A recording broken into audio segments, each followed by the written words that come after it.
Nesonochamisa main aid gift Ostallos Siziba ari kunyatsa kuratidza kuti aiwa ava kuda kunyatsa kutransforma Zimbabwe, akuda kunyatsa kuisa change nyika yeZimbabwe nokuda kwemashoko ari kubuda achiposta achitaura zvamunoziva mese kuti muri kuziva kuti nesonochamisa aid anova gift Ostallos Siziba ari United Nations Summit kwamunoziva kuti aiwa ndo kunorodzwa maleaders ndokunotaurwa nawo to do with my human rights violations, nawo to do with democracy. Ndokwamboziva kuti nyika yeZimbabwe ndokwayangova nelast hope yayo United Nations. Vamboziva kuti SADC yakanyatsa kuratidza kuti aiwa yambumba necorruption.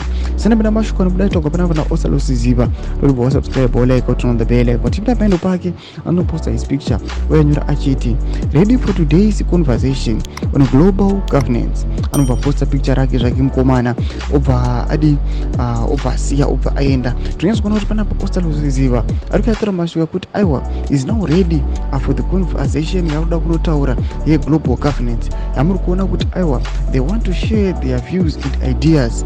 Zvatiri kuona kuti aiwa mukomana uyu ari kumirira nyika yedu, nyika yeZimbabwe. Zvamunoziva kuti aiwa kunyange nemutungamiri wenyika yeZimbabwe anokwanisa kuenda uko ndiye munhu akatonorepresenta Zimbabwe, akatonorepresenta vagari veZimbabwe kuti maissues anenge ada kunoadresiwa ari kusangana nevagari venyika yeZimbabwe vava maissues of drought, issues politics kana governments kana rule of law, issues corruption. Panapa ndo anenge achinoadresa achida immediate attention kana kuti vakomana veUN vangaita sei kuti maissues aya ave addressed, nyika yeZimbabwe ikwanise kuwana kusununguka kana zvinhu zveflow munyika mavo. Budisa mafunguro enyu muri kudii pamusoro pechiitiko ichi? Pinai comment section medu, subscribe or like, turn on the bell icon.